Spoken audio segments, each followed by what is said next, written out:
ego psychology is the belief that like, oh, or the presupposition that it's that the ego is what we're trying to treat and exercise and pretty much make healthy and be a productive citizen in society. You can see that in modern therapy. And we were just talking about this earlier before the recording with like all these things like existential therapy, CBT, other forms of psychodynamic and like person oriented. But then like object oriented is like, it has fantasy at its disposal. And this comes from like Melanie Klein, that it's not the actual object, but the phantasmatic object in relation to the subject. And I think not so much in the beginning of these chapters, but in this one, the guiding commentary, if you read the portion, it's like Melanie Klein and Lacan, like a traversing of the fantasies. So like he was talking about how fantasy arises in the child at like an early age, and the fantasies like in relation to like certain objects. To my understanding of Melanie Klein, like besides that, and later on in the lecture, what at least Melanie Klein in relation to Lacan is very much getting closer to the symbolic or something beyond the imaginary than somebody like Anna Freud or like what does he reference? Balance and the ego two-body person psychology. But again, like there's no like emphasis on like symbolic order like Lacan would. So I think that's like good groundwork to kind of clear out the fact that like there's more nuance to Lacan and what he's showing that these other schools lack. And again, like we could literally beat it with a dead horse. Ego psychology only cares about exercising ego. I think something else I could add is probably like with Anna Freud in particular, it's like an intellectualist type thing. It's like having that like precise knowing about yourself and like in an intellectual way, like having that concept. It's like, oh, I finally understood like why I was acting like this, but in a conceptual way. And then that's how the analyst acts as well.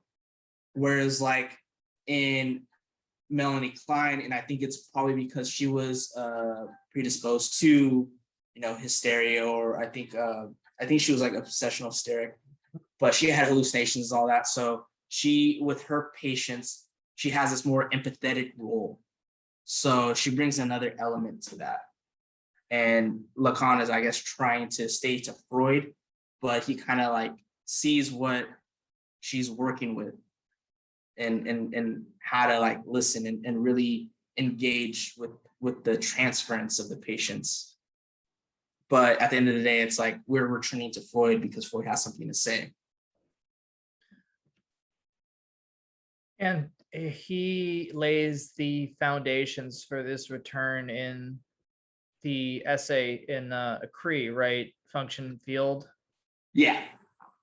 A lot of other essays too, but that's the main one. And then like, but yeah, that is going to be like, at least as Jacques-Alain Miller says, this is the first one. And then like, we should see Seminar 1 as the sequel to Function and Field. Right, exactly.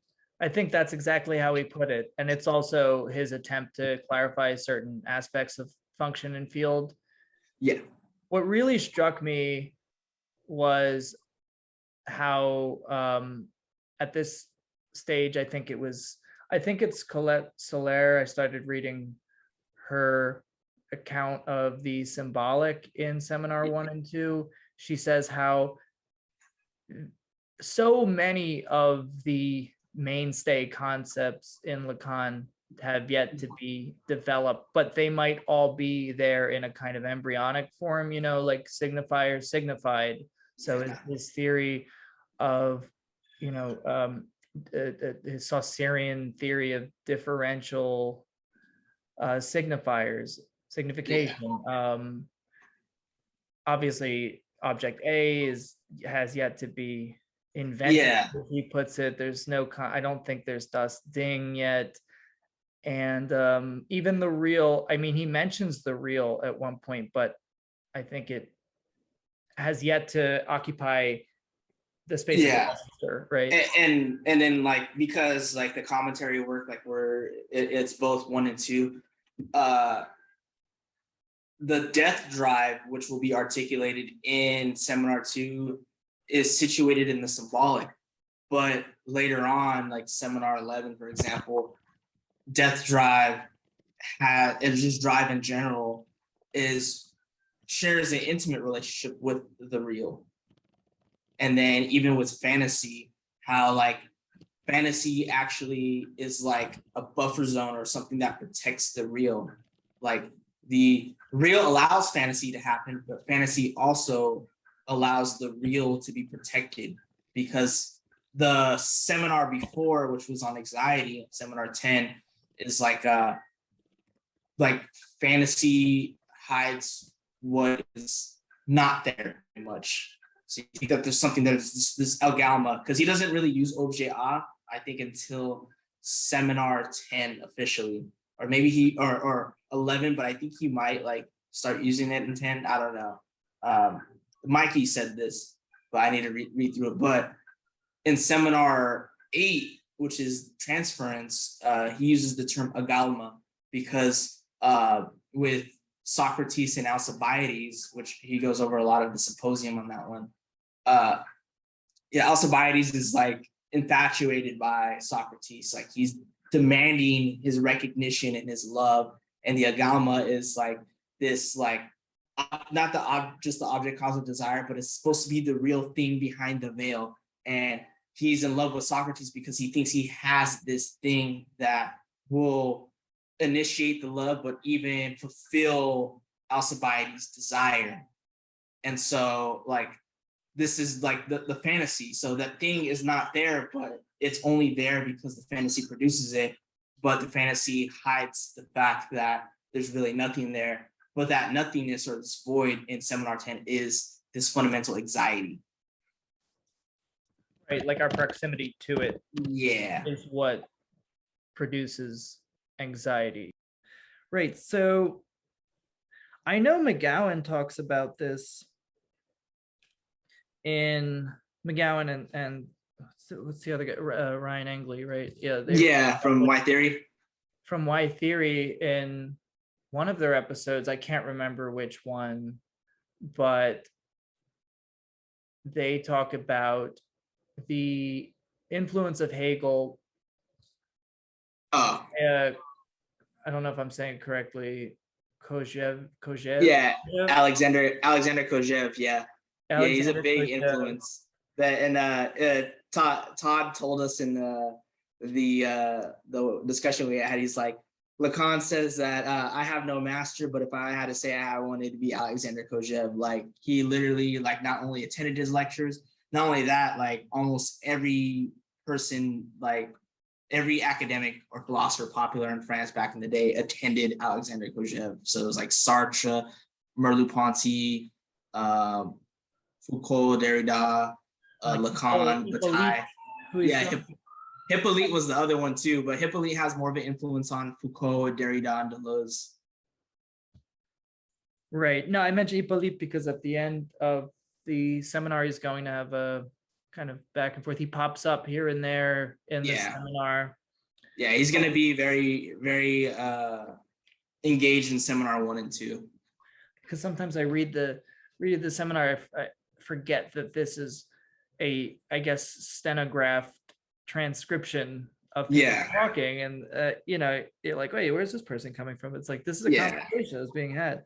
These people are immortalized in here. It's amazing. But let's see. So you have the Kojève influence, and I think this might be an influence that, correct me if I'm wrong, but Lacan might be more inclined to not disavow, but just kind of ignore, which would be Husserl and Sartre and the whole existentialist connection, because a lot of these ideas, the subject especially, he really is indebted to Sartre in many ways for his theorization, his fleshing out of the nothingness that is the subject.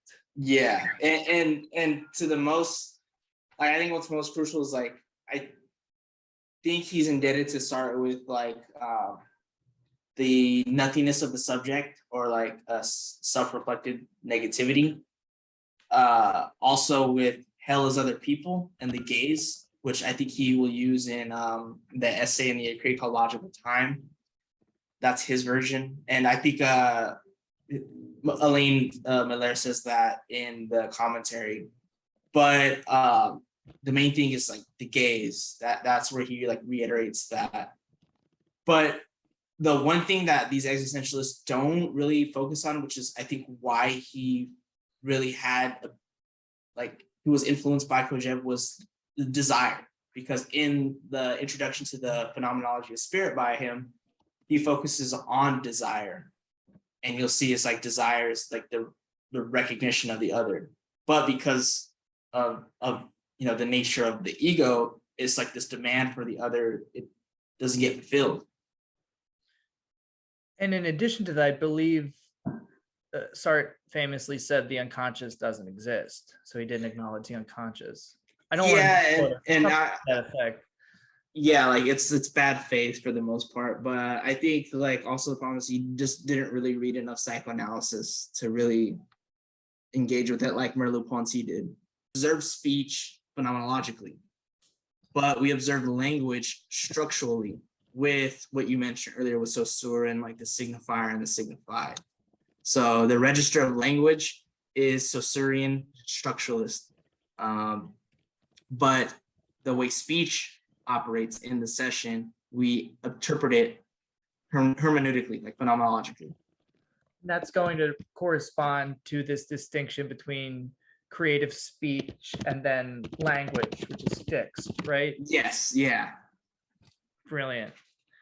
So phenomenology, I think, as Jacques Miller defines it, is sort of just like the localization of consciousness. Consciousness is always kind of hooked onto something contingent, which is the body.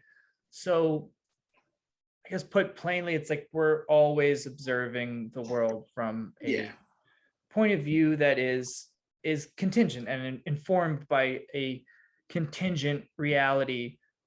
And that is going to play into the particularity that becomes the content of analysis, right?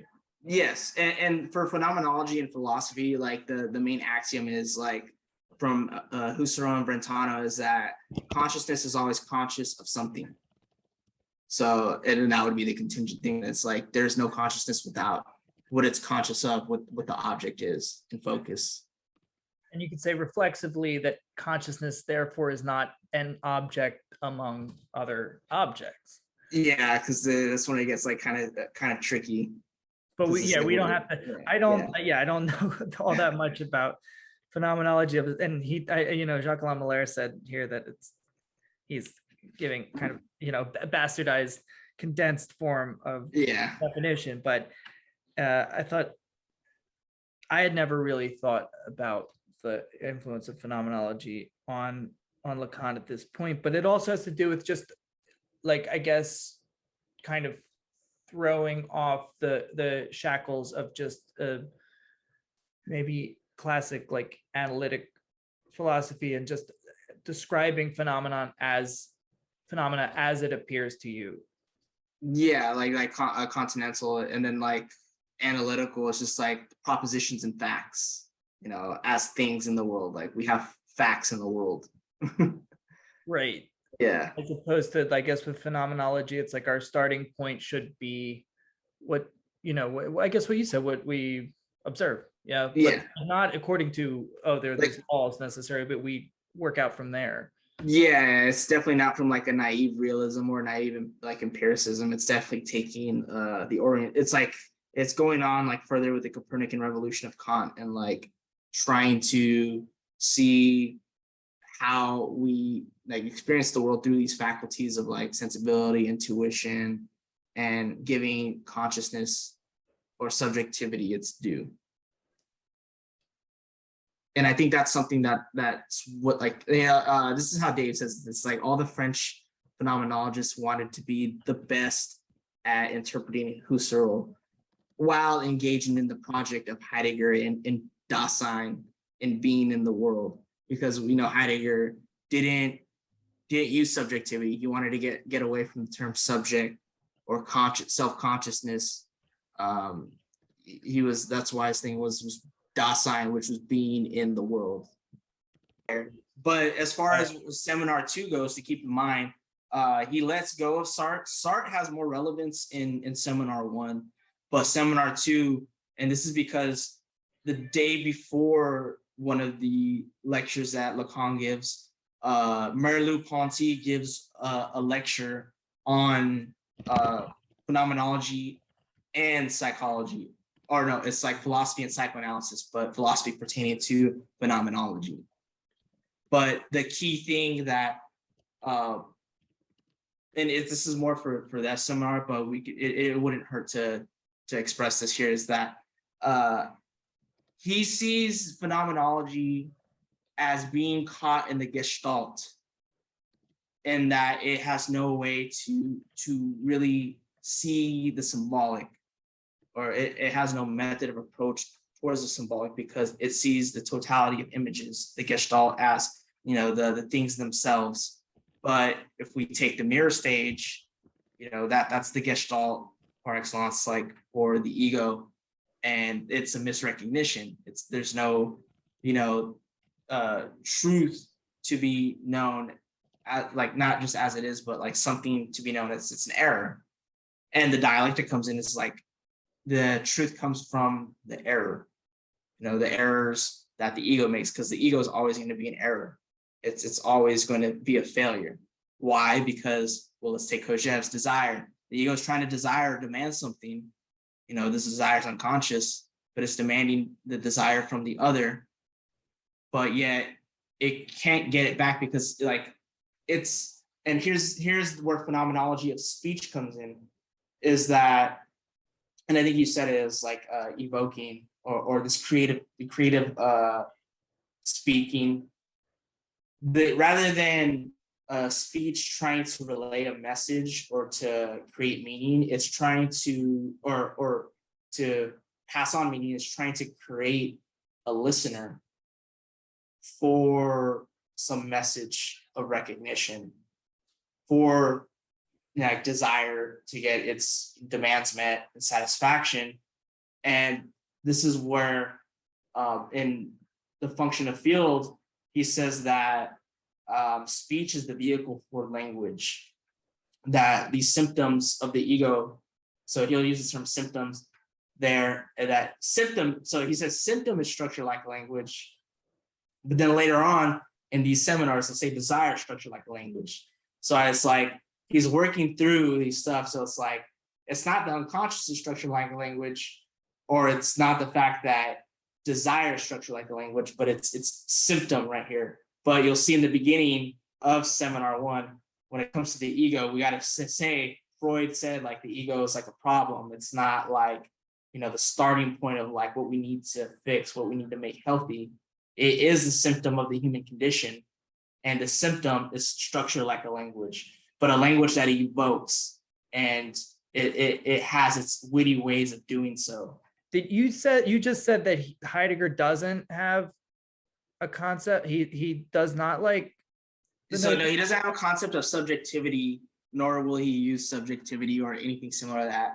No, Dasein is not subjectivity at all. Right. So, but It's you would just, say that Dasein does figure into his. Yeah, because he will say like the core of one's being in seminar 1, the subject. But I think what is actually an important contribution from Heidegger that Lacan takes up is, and this is going to happen later into the seminar, but in function and field, the 2 primary concepts we work with are empty speech and full speech. So empty speech is going to be what the ego is trying to perform. Discourse and language, and that's another thing too. It's not only an evocation, it's a performative stunt. It does all these kinds of tricks. but it never really says anything. And in the Heideggerian terms, this is das Man, or the they that speaks. And you could assimilate they to be other, like you said, like not the big other, but other, like, yeah, with a capital O.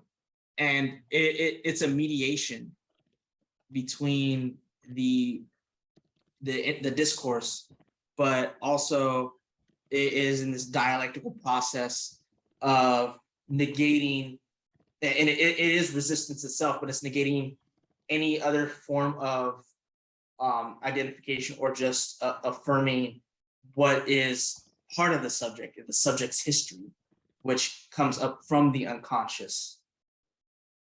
And the unconscious is immediate. It is the repression. It is the recognition of the symptom, or the trauma, that truth. But in these stunts that the ego gives, and you said, like, the ego is a defense. It is made up of defenses, but it is its own defense. It is bound to fail, and it fails through the slips of the tongue, the other pair of practices, the forgetting of names, even in the interpretation of the dreams. This is where full speech comes in, and the full speech is immediate, and it happens. It's the truth that happens when the lies stop, when the failures begin.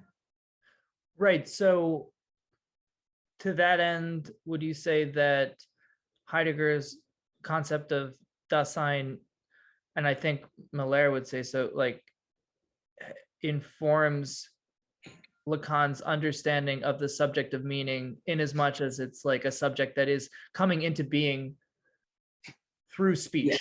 And only speech. And yes, but to the extent that it is not like some like positive subject of like authenticity before right, engaging in everydayness of Das Man, because the subject of the real, or at least so far as like before the mirror stage phenomenon, or just the primary secondary narcissism, that there is no like Dasein in the way Heidegger would speak of.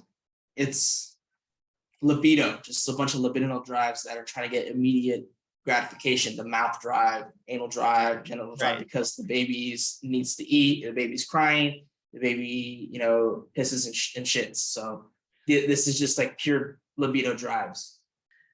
the subject as the manqué, the lack of being, or want to be, which I think is really fascinating. But here he's relating it to Sartre. Yes. So maybe it's more so Sartre that I'm thinking of, whose concepts inform his notion of the subject in the sense of like something that wants to be. Yeah, and that's and both do apply, but in the function and field, Heidegger's notion of authenticity take place with empty and full speech. But yes, subject wanting to be, and this is like with the desire, at least the way he would interpret it, because I don't really think there is a theory of desire like the way Lacan uses it in Sartre, the Kojèvian desire. Or in Freud, for that matter, he has this concept of Wunsch, but it isn't desire in that Kojèvian sense, which is the desire for another's desire.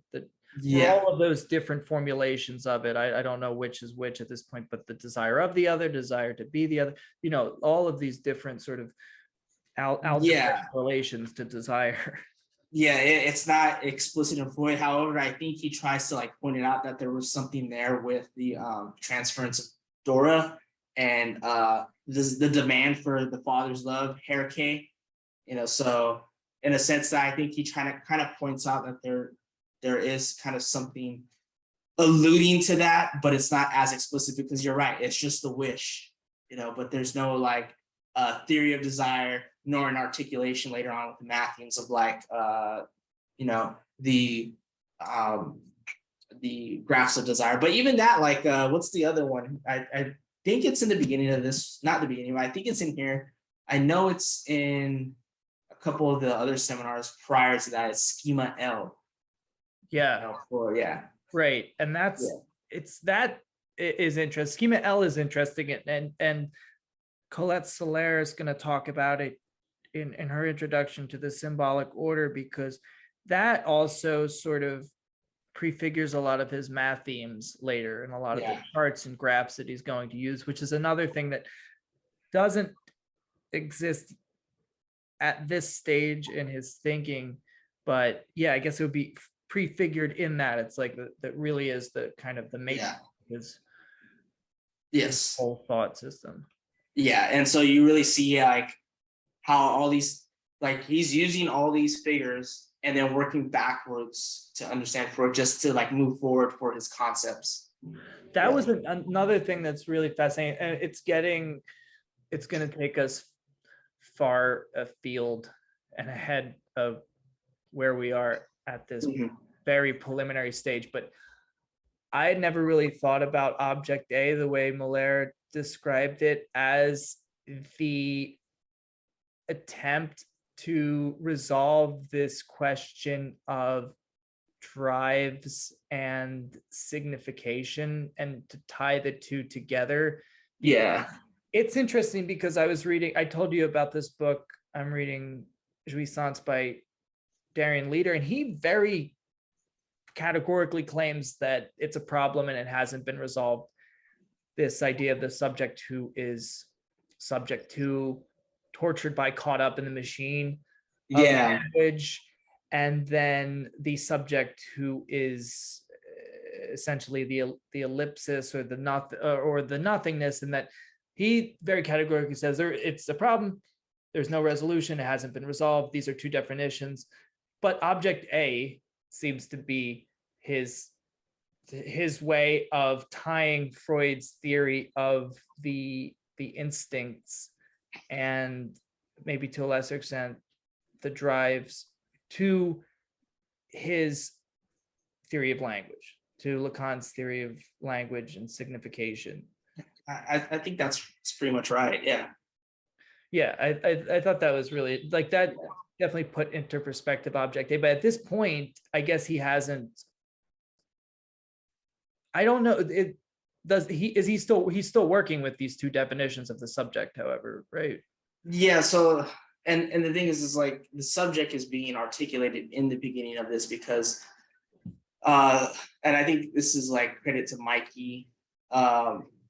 Early Lacan, not like seminar one, but like mirror stage Lacan, imaginary, then right here, and then up until I think seminar, like a little before seminar 10, you get like symbolic Lacan, but then like seminar 10, 11, and all the way up, it's the real, like Lacan with the real. And like, and as you were saying, like tortured by language, this like working through between the structure of language and the signification of meaning and drive, like this is where he's working out. And this is like how he says desire structure like a language, and desire is like, it's how, I guess I could be wrong in saying this, but drive, well, no, if you were working with like early Lacan, seminar 1 and 2, drive is situated in the symbolic, especially death drive. And it's when we get into like drives in the real, that's where I still get a little confused with that. But as far as working with this seminar, it's that we're trying to get this like structure of language and speech, the failure of getting that, relay message. It's like almost like it's like telephone game, but like the message is received back in a false way. So you never get like what the other wants. So you have to like assume, and you have to compensate more. I think that's the failure of the language, which is provided for us in function and field, that there's always this like corruption of the circuit of speech. He also gets into this actually in seminar 2. He talks about the circuit. But yeah, there's like this corruption of this back and forth of the dialogue and language and this transmission.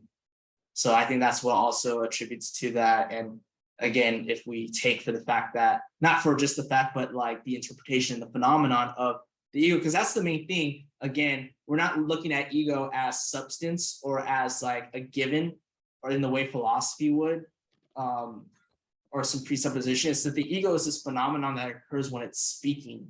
And you'll notice that there's a lot of failures that happen. This demands this like unknowingness of itself, but yet like it's so fixated on things, fixated on itself, its fantasies, and it's constantly resisting. Lacan completely backs up what you're saying by saying the you, it pre-exists consciousness. Yeah. It is fundamental to the unconscious. I don't know if he'll believe that later on in his career, but it's fascinating in that you need the other at this stage to be recognized, and therefore, and I mean just a little other, an imaginary other, Yeah. secular other, whatever you want to call it, who will relay, as you say, what you're saying back to you, just like we're doing right now in a sense. And that's another thing with the phenomenology. Ego talk. Yeah. Not that this is empty speech. I think this is as full as it comes, but then we're just full of it. I don't know. Yeah. But no, that's right. Because like, and then you brought up the you, is that there is this relationship phenomenologically with speech as the I and you, whereas like with philosophy and phenomenology, it's always the I or consciousness and the object. So it's always the subject and object. But in here, it's the subject, the I, and the you. But like the you is constantly taking more precedence. Starts off with, kickstart here. Starts off with like the Zen reference there is pretty cool. Yeah, and that's like, as I reread that, I'm like, there's a lot of like influence of Eastern philosophy in Lacan, but like the way like that, you can see this parallel between Zen koans and even the relationship of the analyst to the analysand. It's like he's not giving you anything at all. Like you could say, like, in a sense, he may be giving you everything but nothing. Like he's giving you paradoxes, and it's up for the student to be able to meditate on those things to figure out the truth. And the analyst is only giving questions that allow the analysand to find those answers for themselves as they work through. But he does say he supplies an answer when the students are on the verge of finding it, which is interesting. Yeah.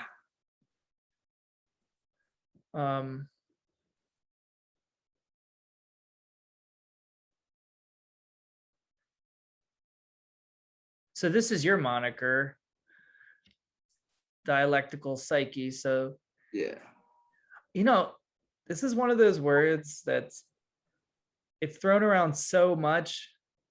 And when you study Hegel, Lacan, Kant, anything German, practically, it's like you just sort of take it for granted. Yeah, I actually changed my moniker. Mine, it's Master Signified now. Master Signified Bodies.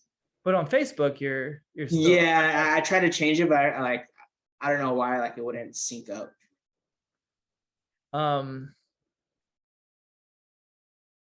So yeah, this dialectical process,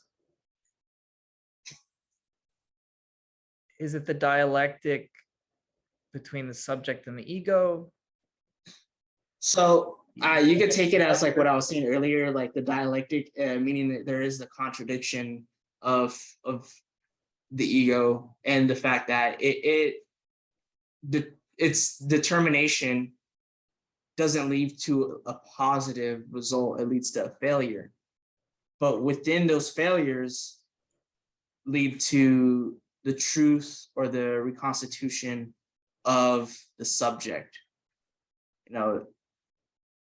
We could see as the negation of the negation. Right. Because when you see dialectic, you should think negation.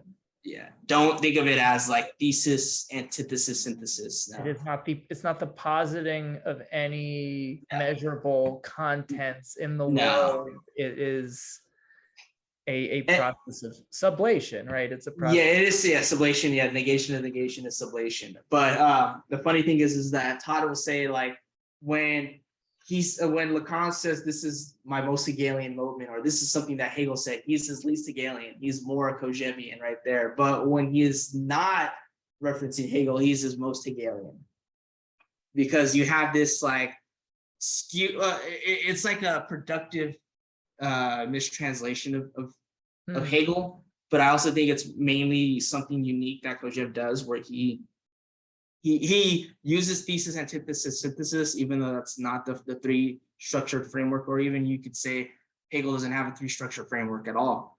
But that's not what Hegel does. He doesn't use those terms. But what Kojève focuses on is that a dialectic, as far as like contradiction, is actually a struggle for the recognition, human recognition from desire. And desire is negative. It's lacking, you know, it doesn't have the thing. And so that's why it desires it. So that there is the it's striving for what it lacks. So in that sense, would you say that the mancatre, the subject that wants to be recognized? Yes, yeah. And that's the dialectic. So that's the dialectic of like at least desire. Of at least desire. back then, yeah. And at this point, does that serve as the end of analysis for Lacan? Does he feel like that is really the aim of analysis? So what it shows is that this dialectic, whether you call it desire or like this determination of the ego, it's both its failure and its progress. Not to say that the ego progresses at something. What it is that it's the session that gets progress towards the treatment. And here's another thing too, is that like we'll use different terms in seminar too. Like we'll still focus on the ego, but then we get into like drive, and death drive is, or just drive in general, is dialectic in the sense that it is this determining, but it also negates itself. Like it's its own obstacle pretty much, and at the same time its own propeller or motor force. Right. It is the moment of its failure. Yeah. It is a self-relating negativity. Yeah. Which is such a baffling concept, because it's not something you can't think of that. You can't just like have an image that pops in your mind that like explains that. Mm-hmm. But I'd imagine for an analyst who's dealing with death drive all the time with their patients, seeing their patients make the same mistakes again and again, and tracking the patterns there, it comes to make sense, because you're seeing and I think almost like everyone is something of a genius and an artist, and not that we can take credit for this because it's just a death drive, but if there's anything that's like a unique in the fingerprint snowflake sort of sense about a human being, it probably is the course of their death drive, the specific strategy of self-sabotage that in a sense characterizes and underpins like the moments of their lives. Exactly. And that sounds very pessimistic, and it is, but very fascinating. And I think I know we're not even there yet, but I McGowan recently in the Why Theory Beyond the Pleasure Principle episode said, like, to him, it's the most revolutionary discovery of the 20th the 20th century. So death drive is definitely something else. And then you'll see later like death drive being like, or just drive will be synonymous with jouissance. Which there's no mention of jouissance until what seminar, Andrew? I don't know. I think he actually mentions it once, but there's no theory of jouissance like until like I think like in the late Lacan. Like I think you get like little snippets of it, but you don't get like the full thing. You know, you don't get the raw deal until like the late Lacan. It becomes like the crown jewel, Yeah, entire system. But I think people can be kind of, overeager in trying to apply it to everything, especially at this stage. It's prefigured, but I guess it's not elaborated yet. I think we can kind of skip most of this. Yeah. Just because I mean, the overture is just pretty much a lot of witty stuff, but it's still dense good. in itself. This is more like how the rest of his future seminars are going to be more structured like this overture. Yeah. It have this kind of this quality of this literary quality. Yeah, like again, he's a really great speaker, but just a really bad writer. He wrote this. No, this I thought these should be all spoken. This is like Elaine Miller that was able to write these down like from the recordings because they were recorded like on some type of cassette tape. Yeah, so let's see. This is what I was talking about before. This you is so fundamental that it arises before consciousness. Censorship, for example, which is intentional, nevertheless comes into action before consciousness, functioning with vigilance. Just a small side note here, we don't have to really focus on it, but is this the kind of censorship which Freud credits the pre-conscious as its agency, Yeah, I want to say that is the case, and that's what gets elaborated in seminar 2 as well. Okay. Does he talk about the pre-conscious at all? No, Lacan doesn't really engage with that. The main thing is he'll just exchange it superego, but he wants to build up on his own registers of symbolic, imaginary, and the real. And at this stage, the superego, this is a law deprived of meaning. Yeah. Nevertheless, one that sustains itself by language. It's going to be so much more for him later on. Yeah, its law is lacking, and it's also tyrannical and neurotic. You can see it as the inflation of the neurosis is the inflation of the superego.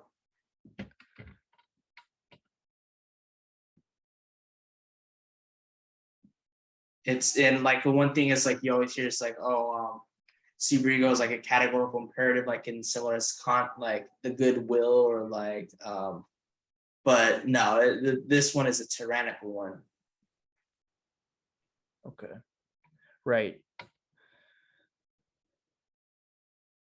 And last thing about this, do you think he's gonna agree with this statement later in the development? Is to render the subject capable of sustaining an analytic dialogue, to speak neither too early nor too late. You're talking about that line, right?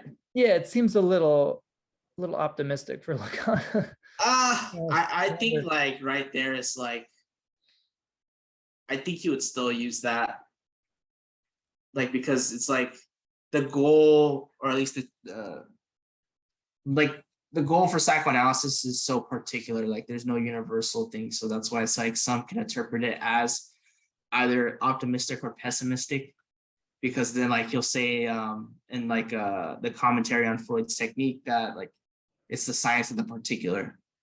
The science of the particular, right? And I think that would be a principle he cleaves to throughout his entire career, is it being the science of the particular.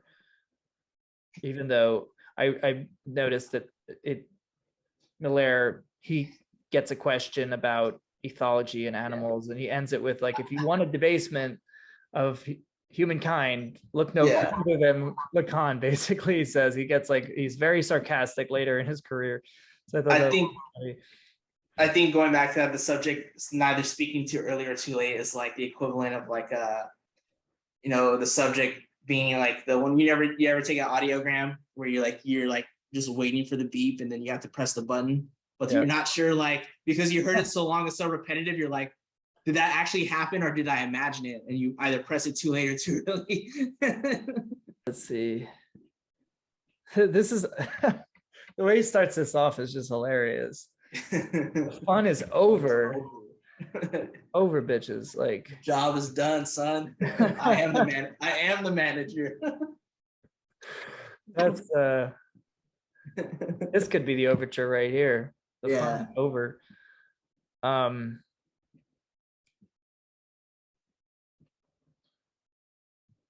So okay, this is all about Freud's papers on technique. That's just a broad category? Is that like, I should have done my research here, but like it's pretty much like a compilation of essays between, I want to say, the years 1904 to 1919. The main ones that he'll be going over in this seminar are going to be like on narcissism, the transference, and resistance.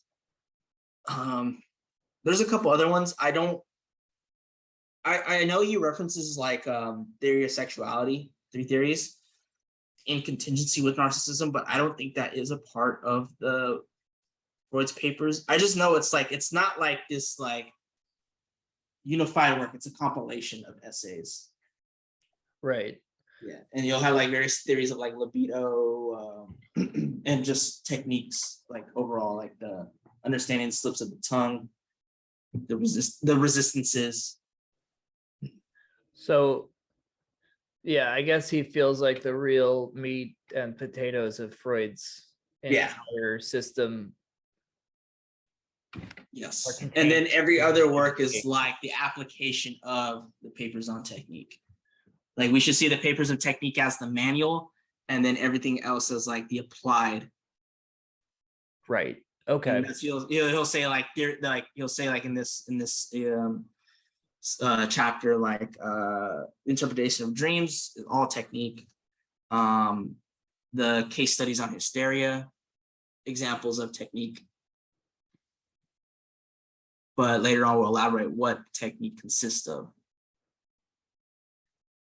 So his return to Freud really is about clarifying, as in the most, with the most like needlepoint kind of precision, what the technique really is, because he feels like it's been corrupted and distorted so much by these different traditions, which have, because Freud is so, he says, perennially open to revision, he's also open to interpretation. And as anyone who's studied him knows, like his problem is that he's too accessible. Maybe his prose is too easy to read. The physiological kind of pseudoscientific descriptions accepted, because that stuff is definitely. And then the main thing is like what you said is like, what is it that us analysts do is the main thing.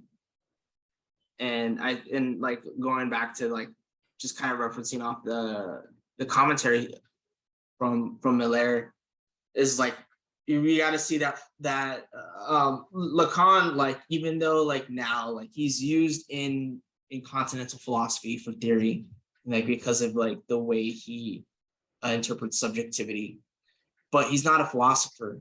He was a psychiatrist. He was a psychiatrist before. He was using the psychiatric methods of Karl Jasper, who ended up becoming a philosopher. He was a phenomenologist. And then like, because like he saw that like a lot of like the patients that were suffering from like psychosis or schizophrenia actually had something to say, that you couldn't just like diagnose them and like kind of just, call it a day. like they actually had some type of meaning in discourse, but also the fact that like the amount of like built up of guilt and shame, that it was just like something that you couldn't just throw off as just like somebody consciously having that. Like there's something unconscious about that. Like I think he mentions in that commentary the fact that a lady stealing something, but then at the end of the day she feels guilty about it and actually turns herself into the police station. Like who does that? Like, so like where was this like built up guilt and shame from doing such a act, a transgressive act, that now she has to, you know, turn herself in to get some type of, you know, remorse. She has to condemn herself. Yeah, she's getting the pleasure off of the condemnation. Right. He begins with this notion of the self-punishment. Yeah, self-punishment. That's right. Stems from there. I remember reading that. So I think what's also interesting about this is that he's sort of saying like, wait a second, let's just slow our roll for a second and ask ourselves, what are we actually doing here? Mm-hmm. You know, what is this? Yep. So resistance and transference. Yes, those will be, the way I think is like those will be the guiding concepts for the beginning of the seminar, and you'll just see repetitive explanations of these and then how they apply throughout the text. Yeah, because resistance is a tough one. So we should see resistance as something that manifests itself within the transference. That resistance is obviously different from transference, but resistance depends on its manifestation within the transference phenomenon. And Malaire's going to say, I remember Malaire says there's imaginary transference and symbolic transference, and I didn't quite get what the distinction was there.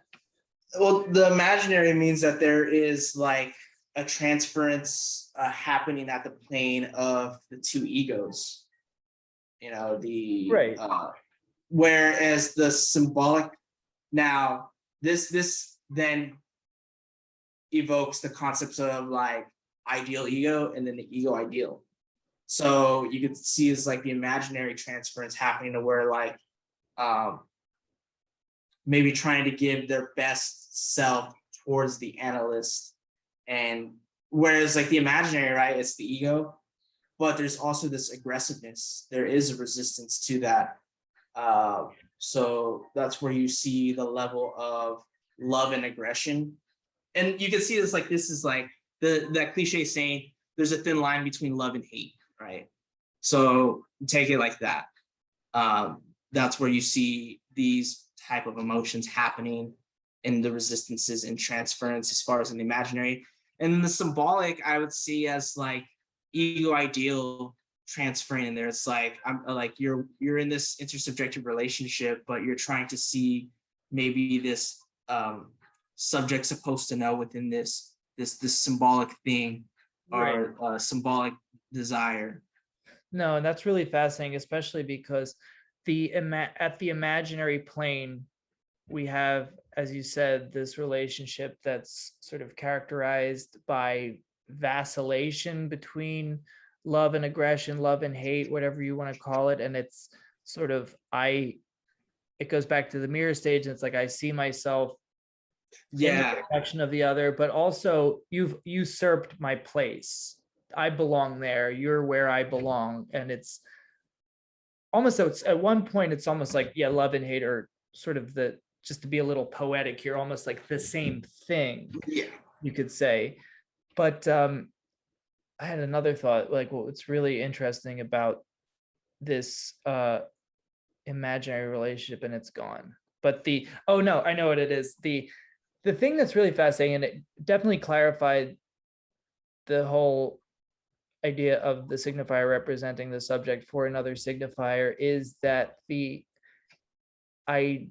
whole aim of speech is not to transmit information, to organize signifiers correctly, but more so to first aim the projectiles of your speech at someone, and then to construct someone in the process, to construct. Exactly. And that's what's imaginary, is that the person you're talking to, however real in flesh and blood they are, is always, to a degree, imaginary. Yeah, because you're not speaking to them, the real them, you're speaking to the constructive image that you have of them. Let's just say the idea that you have of them, to bring it down to earth. You're just talking to like this projection that you have of them, the way that you fantasize about them, the way that you think that they are based upon your perception. And then the symbolic transference would have more to do with that person's role, title. Yeah, like the subject's supposed to have or supposed to know, like because they're the analysts, they're supposed to know something. They're supposed to know the meaning to my life, or like the purpose of my happiness, or like why I'm not happy. It's pretty much like, it's the fact that you have now seen them as big other is symbolic. At least either way I would want to say it is like, now they have created the quilting point in your meaning. Resistance.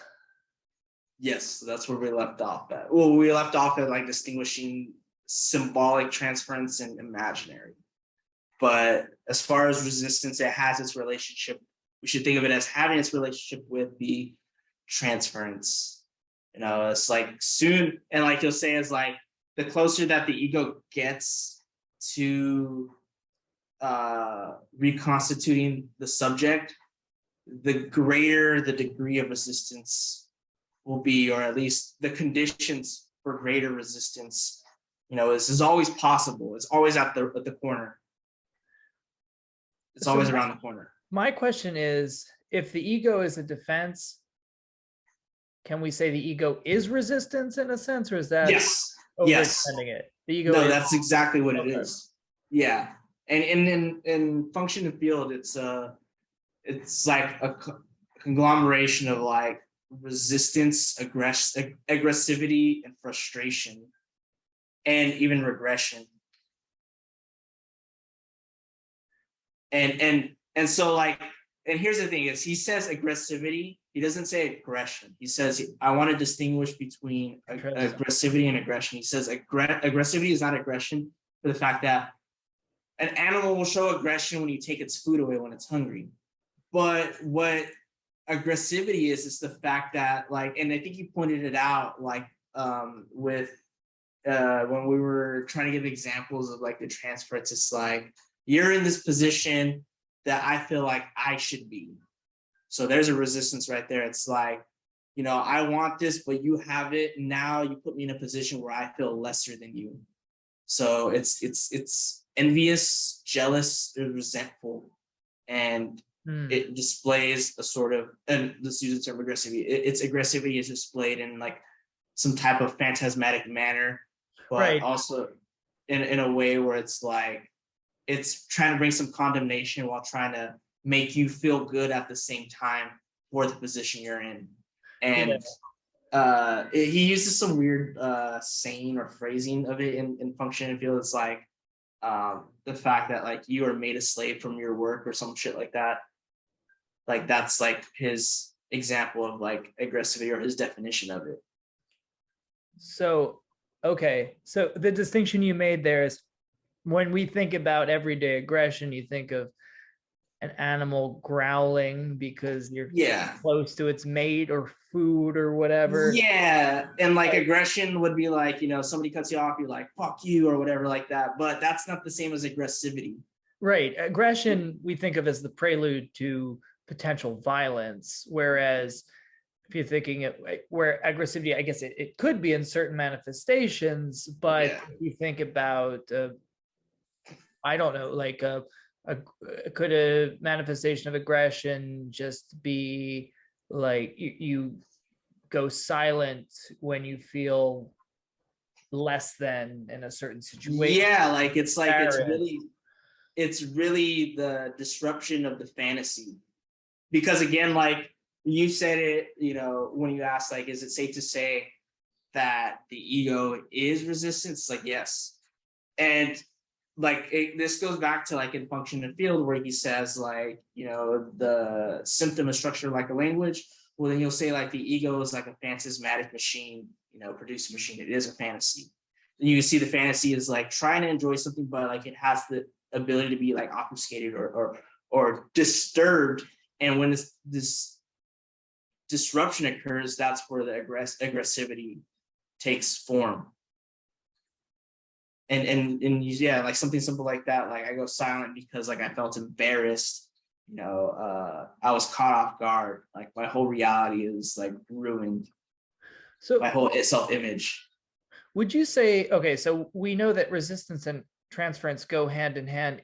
In the analytic dynamic, would you say, let's say, an analyst could say something innocuous on the one hand that just brings up certain bad associations for the analysand, and suddenly he's on the receiving end of some form of aggressivity, or on the opposite, it's like even something maybe that might provoke other people might not bring about an aggressive reaction in someone. So what's unique to you is your specific form interpretation. And that's the main thing. And it's like, here's the thing, is like what's interesting about analysis, and not only the errors of it, but the fact that not errors of it, but like the fact that there's errors in the ego that you have to work through before you get to the truth. But that the subject could lie. So wow, the subject could lie. Yeah. Even in full speech, then? The analyst could lie. Sorry, that's the thing. The analyst or the analysand could lie. So like in the analyst could be lied to, in the interpretation, but then obviously through the technique, the lie is brought up. So like it's like the lie to try to like maintain, maybe this like phantasmatic image that the ego wants to maintain.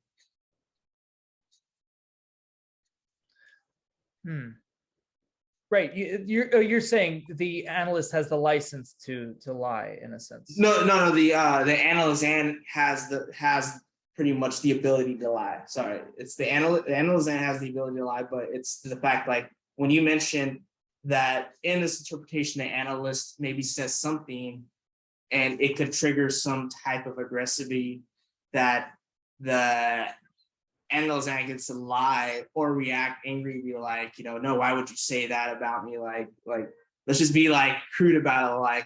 Like Freud's like, do you have some affection for your mother that's like more than just the average? Like, no, I don't want to fuck my mom or something like that. Right. Like, that's an aggressive reaction. It disrupted the fantasy of the ego, but it could also take a form of the lie was taking form in an aggressive way. Another question is, so what's interesting about this is, as he repeats throughout his career, these seminars are for other psychoanalysts. They're meant for clinicians. And he's about to talk about Freud and Freud's relation to his own technique and how it was self-applied. To that end, is this metapsychology that we're dealing with? The analysis of analysis, almost? Yeah, it's pretty much, and the concepts, and like part of the metapsychology is like understanding libido, the nature of the unconscious or the function of the unconscious, drives. So I ask that because I see here it's like we have transference and countertransference, and it makes me think, okay, who is meant to receive the words he's speaking here? And it's like, if you're not an analyst, like you're training to be an analyst, you're thinking of it. No, oh, I want to train to be an analyst, You're but not training yet. yourself to, Yeah. you're training yourself to be, autodidactically to be an analyst. So you're thinking of it from the point of view of an analyst, where I don't have any aim to be, I don't want to be an analyst. So like, I'm thinking of it from the point of view of an analysand. And it's like, is this the, is this supposed to be a guide on how to treat the analysand, or is it a guide on how to be an analyst, in the sense that, let me just open up that question a little bit, because you see that this word transference here, but when you see transference, should you associate it also with countertransference, and that he is like he's talking about both of those at the same time? That's actually a good question, because countertransference, I don't think actually gets brought up until like the next session, but it should. One would ought to think, like, if he is talking to trained analysts, it should be implied.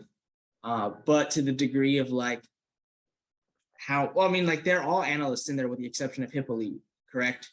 So I would imagine that they have some notion of it, but to the degree in which it is, harmful for the progression of the treatment, I think has to be reinstated, because again, we are, at least what his position is he's trying to save analysis from the clutches of ego psychology and other forms like two-body psychology, which usually, they don't try to work beyond that or try to see this as an obstacle. Rather, it's like, okay, like, I'm taking care of the patient, but that's wrong. You're feeding the patient's demands. You're giving the ego its demands, its wants.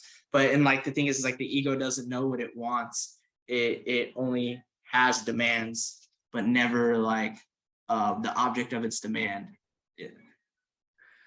You're pretty much like, what you're doing is you're just reconstituting the fantasy. And you should, so if you fall into the countertransference, you are evoking your own ego, and then you're feeding into the demands of the ego, because the ego wants the recognition of the other, right? But what is this other? This other is imaginary. So the analyst's ego is brought down. Then it shows that he's really not subject supposed to know, in a sense. He's just like me, or she's just like me. So it's like, why should I listen to them? Right. Sorry, good. No, you're good. It just occurred to me. It's funny, because it's like a lot of people who are resistant to all forms of therapy, not just psychoanalysis. People like that, they often say, well, I get my therapy from talking to my friends who have my interests at heart. Yeah.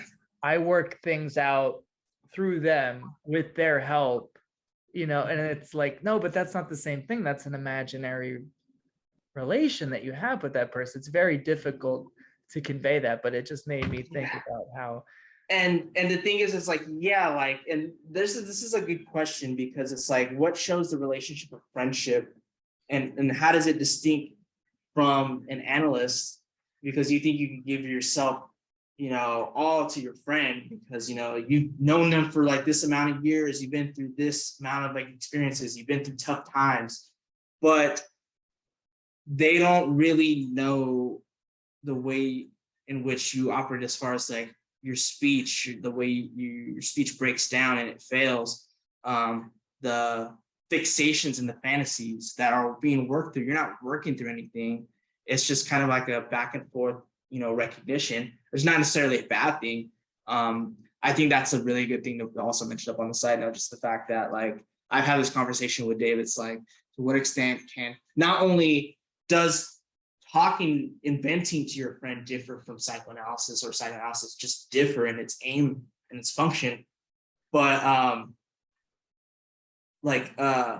why that, like, it's just the fact that psychoanalysis, like you have to be duped, and you're not really duped, with your friend. However, the other thing I want to get is like, is it safe for, let's say you have a friend who's a psychoanalyst, would it be appropriate to get analyzed by them? Like, that's the other thing. And that the reason why I bring that up is because it's like, well, Lacan was very popular, and he also had like these like sessions with like Bataille, and Sartre, and I think Kojève as well, like just a bunch of other people. Who was it? Picasso. He was friends with Picasso, but he also was his analyst. I didn't know that. Yeah. That's pretty wild. Yeah. Huh. Well, what's funny about that is, okay, so then I guess years into the future, we may be talking about the master's discourse and how that's related to the subject supposed to know, and this sense of authority. The other common objection that you get from people who don't want to be analyzed or just go into therapy at all is, well, what could they possibly tell me about myself? Like, I've been asked by friends who, when I was just advocating some form of therapy, any form of therapy, really is just like a way to get things off your chest, to put it in like kind of common speech. It's like, well, yeah, they'll be like, well, tell me something they told you about yourself that you didn't already know. And also, how do you know it's not just placebo? And it's like, no, it is. The whole point is the placebo. The whole point of the subject's supposed to know is it is a form of placebo that is highly functional if it's believed in. It's duped, and like the placebo thing is like a form of belief, like, and like a cognitive thing. It's like we want to show that, like, as far as the analytic approach goes, it's like this. It goes beyond placebo and belief. It's overall fantasy, because you don't even have to believe the fantasy. And like, this is why I like Zizek, because like not to get too off of topic, but his theory of ideology is rooted in psychoanalyst theory with fantasy. And like, the thing is, you don't have to believe it for it to still function.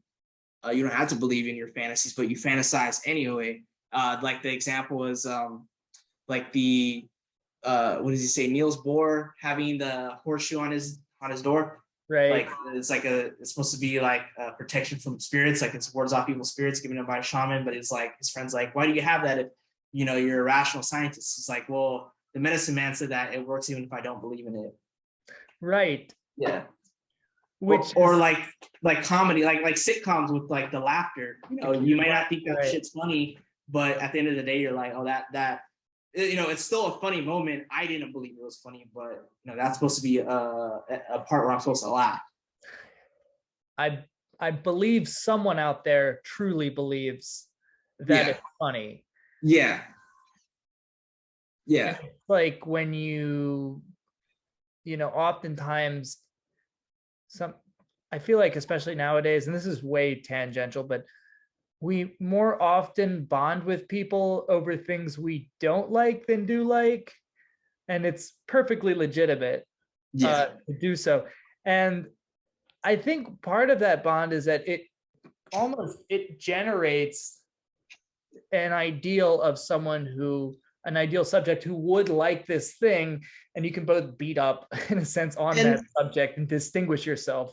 That's part of the negativity of identity, in which Todd McGowan brings up in like the form of like racism or anti-Semitism. It's like their unity and even their enjoyment, or the quilting point of their identity, is negative. It's like they're only Nazis, or they're only National Socialists because they aren't Jews, pretty much. And the other, which is the Jew, is supposed to be this. It's not a big like the subject's supposed to know or something, but like the subject's supposed to have, like, they're supposed to have this like transcendental quality or agama that makes it the specific thing that's different from me. Right. And what bonds the two races in a sense is that, or just how ideology works in general, is of course another famous Zizekian example, which is that we prefer coffee without milk versus coffee without cream. That's what it's the same fucking coffee. but not really. No, it's a perfectly legitimate property of the Yeah. coffee to not have one or the other in a sense. Yeah. Anyway, that's like we're getting No, way but off. yeah, that's We're that's never good to gonna. mention. But it's so easy to like footnote into infinity all of this stuff. But I guess we can kind of skip this. I know I mean, it's really interesting. He's talking about Freud and how people they cling to different little aspects of his theory. They chip away at his theory. They take different chunks of it and they make those tiny stolen pilfered chunks like central to their technique, and then they get sort of lost in the sauce in a way, and like don't have this wider scope and ask themselves what is actually being done when we practice technique. And then he talks a little bit about, well, Freud and the kind of his own self-analysis being I don't know if this was Malher or Lacan now, but being the speaker and the listener simultaneously for himself.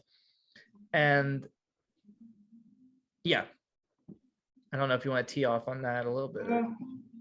Let's see, what do you got highlighted? I don't remember why I highlighted these. This is still the first section, huh? Yeah, what page are we? We're moving pretty slow, but we don't have to. I don't. You've read this. Mm-hmm. Like for the most part, I feel like a lot of it is just going on into like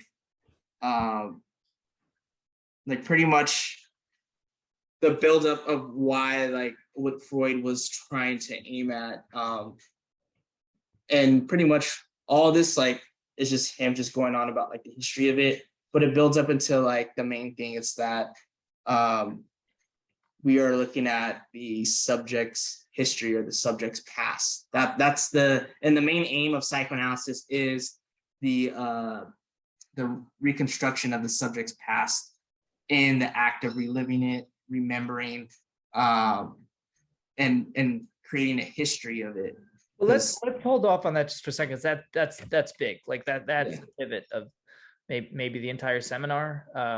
But let's just when he says here interhuman relation, is he that's the imaginary relation? Yes, because this is the two-body psychology. This is like some. There's pretty much like, so here's this body psychology. Like, yeah, with two-body psychology, it's pretty much two egos, but it's like, well, if we take this in the imaginary approach, and this is what we were talking about earlier with aggressivity, it's like two egos. Oh, there's bound to be aggressiveness because they're going to be mirroring each other, but they're always like interfering with one's gestalt, trying to have a total position. But it's because it's always fragmented, because that's just the illusion of the imaginary. So having a theory like that, is bound to fail, or you're bound to give into the patient's demands, because you're feeding into the ego. So it's like there's a mediation, and that is speech or language. Language is transferred through the act of speech. So language acts as this third body, this third other. So that's like his critique of the interhuman or the two-body psychology. Right, because there's a neglect of language and the symbolic tension he feels with the two-body psychology approach. Yeah. Well, he actually says this in here though, like the intermediate of the third other.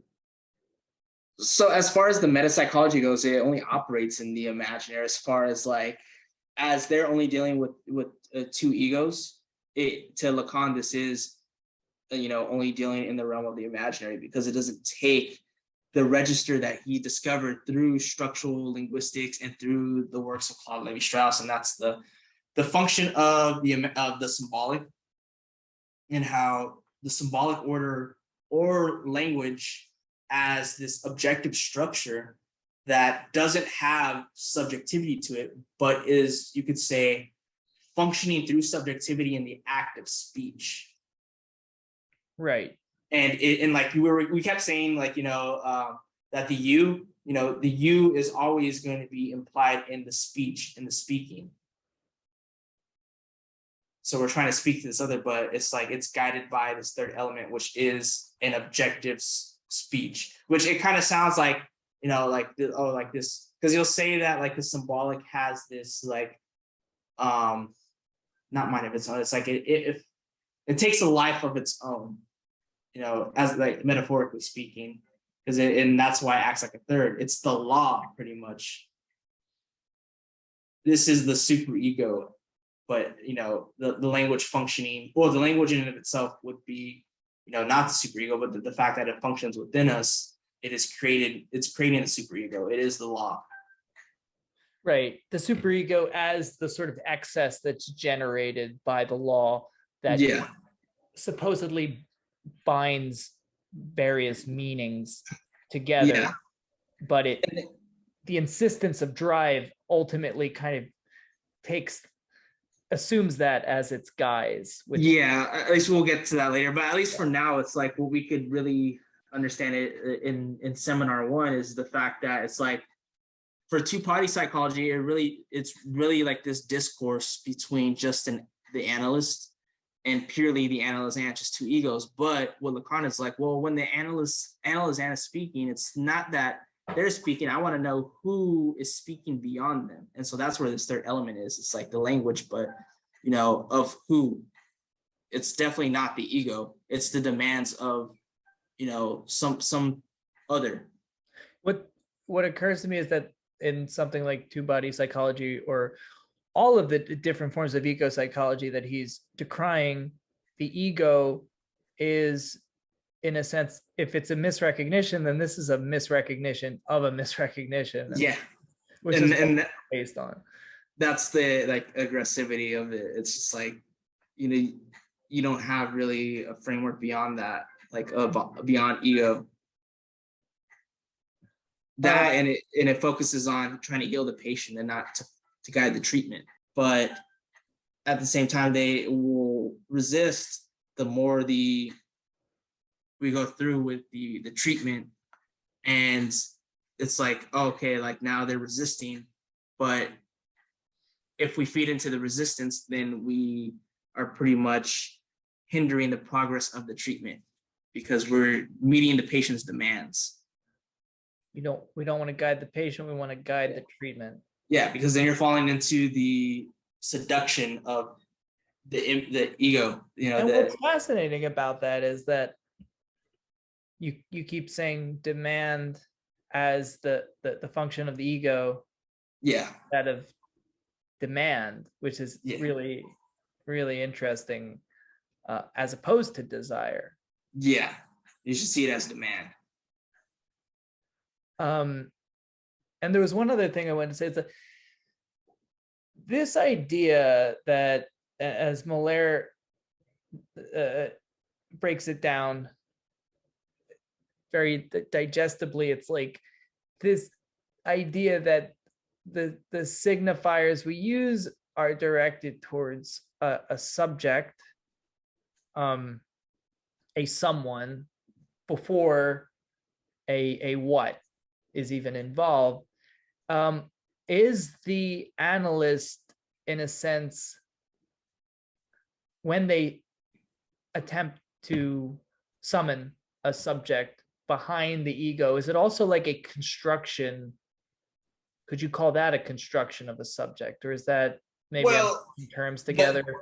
I think that's kind of building up to what is supposed to be, we call it the quilting point of this first chapter, is that it's a reconstruction. The subject is literally the reconstruction of the ego's history, and the repressed history, the past, but it's not like the analyst is trying to reconstruct it. It's pretty much the analysand being able to finally confirm and after they get past all of the fantasies and the resistances, that they begin to remember, and they could confirm that this was part of their past, and work through and reconstruct a kind of coherent meaning of that. Okay, and that's going to take us right here. I got a big red dot there. The complete reconstitution of the subject's history is the element that is essential, constitutive, and structural for analytic progress. Now, this is where it really picks up steam here. Yeah. And it sounds on the surface of things, there's a clarity, but it gets a little trickier. And then I'll just read this next part, hopefully not overloading us too much, but consider it in its singularity. What does that mean? That means essentially that for him, the interest, the essence, the basis, the dimension proper to analysis is the reintegration by the subject of his history right up to the furthermost perceptible limits, that is to say, into a dimension that goes well beyond the limits of the individual. Now, what I want to ask you before we unpack reconstitution, reintegration is, we have this distinction between history and the past. And I think he says later historicized present. Yeah. What is history for Lacan? I think history is just like the fact that it was lived once. So it's obviously it's like an interpretation of the past, but like with, obviously it's with the creation of a narrative through language. That this history unfolds pretty much what was unknown to the subject, or just unknown to the patient, the analyst. And I don't know, I don't think he really defines the term history though, besides saying that the past is historicized because it was once lived. I mean, he doesn't really have like a theory of history or anything like that, or really clarify it. I think he's just using it more like, nonchalantly. But then, like, he does say that the past is, or the past is historicized because it was once lived. I think it's just more of like creating that conception and interpretation that is not only feasible for the analyst, but the fact that they remember it. They are working through it. They're kind of like, it's like an archaeology. They're digging through. So maybe that's what makes it a history. Beautiful. In contrast, we have an ego, which it's like, if you think about it, this is how I pictured it. You carry this ego with you, and it almost feels like, we know it as like inert. He talks about the inertia of the ego, and it's opaque. We don't know exactly what it is. It's not an object we can clearly define, but we carry it with us at all times throughout the world. And it feels like almost, but there is some elements, or there's some layering of past experience in the ego too that makes it up, right? It's a series of identifications, it's a series of moments, it's a kind of conglomeration of all of that, and we locate it as like the point of convergence of all of our experience, but it's not our history necessarily, right? And that's a good thing. That's kind of interesting that you put it that way, because like there is a layer, towards and use that you asked earlier, like pre-conscious is used. I don't remember pre-conscious being there, but you could say that, like, to that extent, that's the certain aspects of pre-conscious, or even certain content of the dream, like, was it the somatic memory? It's like you may have maybe forgot certain elements of your past or whatever like that, but like when they come up in dreams, like, oh yeah, I do remember that. But then there's just like this content that's just so deep down that can only be worked through through the technique. And it's kind of like this meme that I posted up on my, it was a reel that I posted up on my story on Instagram, but it's like a gorilla. He's just like eating a piece of like lettuce, and then he's just like that. And the heading was like, when you remember something cringe you did in 7th grade. So like there's something you remember, something like that, and then to some extent you kind of identify with it, but then you kind of like disavow it a bit. But to that extent, it's not like something as far as the working through of history that is kind of emphasized with something like really traumatic that is really forgotten, like the mechanisms of repression really bury it down. Right. I think like that using that example that I used earlier, it's like kind of somewhere in like this like layer, it's just like it's not completely forgotten, but it kind of comes up every now and then. But the instances of like actual traumatic, stuff like that is really repressed do come up in instances. And it's later that like with Lacan, you'll say that the unconscious kind of repeats and is temporal, like it'll come up every now and then. So, but that's like way later on. That's like seminar. This is where it gets, this is where it's hazy for me. And I think it's very easy to conflate the cringe moments from 7th grade that haunt us when we're trying to go to sleep with this notion of something repressed being brought back to the surface, and they're not the same thing. Exactly, they're definitely not the same thing at all. What do you think he means by furthermost perceptible limits? Do you have any idea? I think this is so far as that you could be able to have a perception upon the whatever it is that of that history that you're reliving, so far as that like you're able to have an intimacy with it without, I guess, because there's a limit to what you can, I guess, remember, but it's like so far as like you're not trying to then ask the analyst, what could this mean, right, and get their interpretation of it. You're pretty much trying to interpret it yourself. Well, they're interpreting you, but pretty much you're trying to work through your own unconscious. And then it says here, history is not the past, history is in the past, and so far as we just talked about this a little bit, historicized in the present,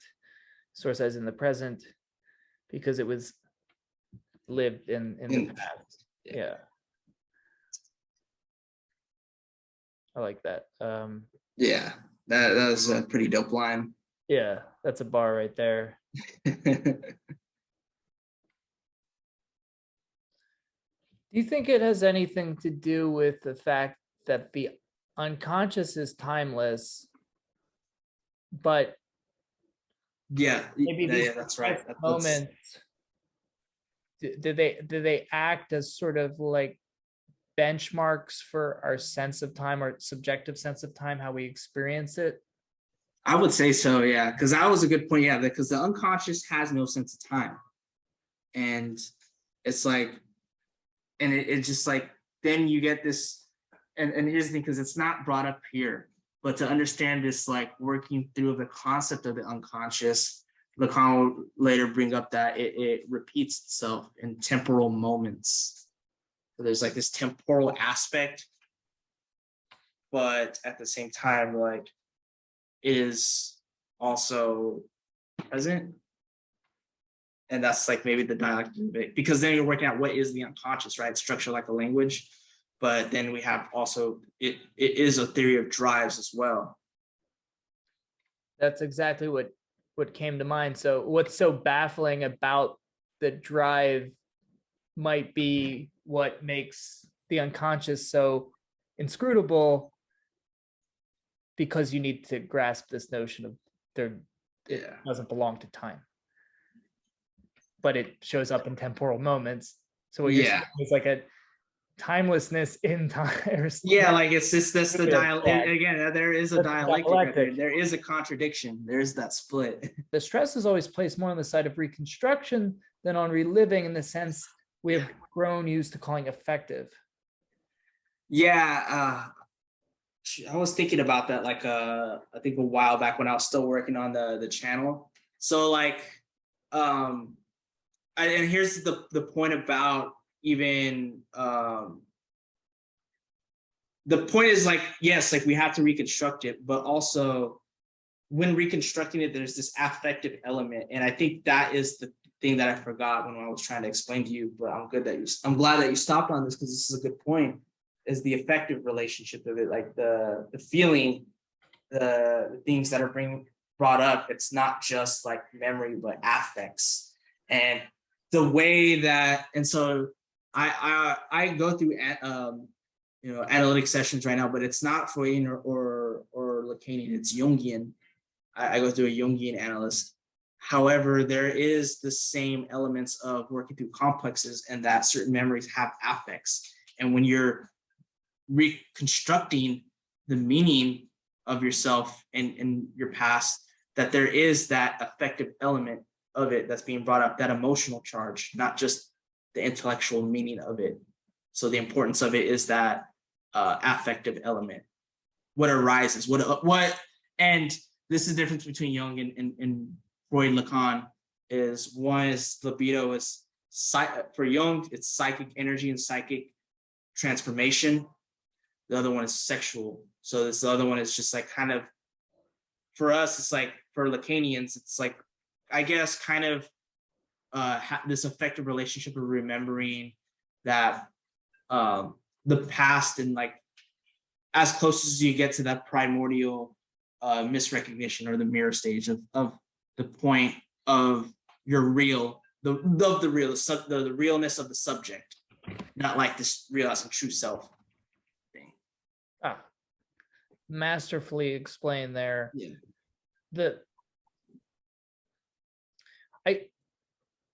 That all makes sense. I'm wondering why it's so on the side of Reconstruction.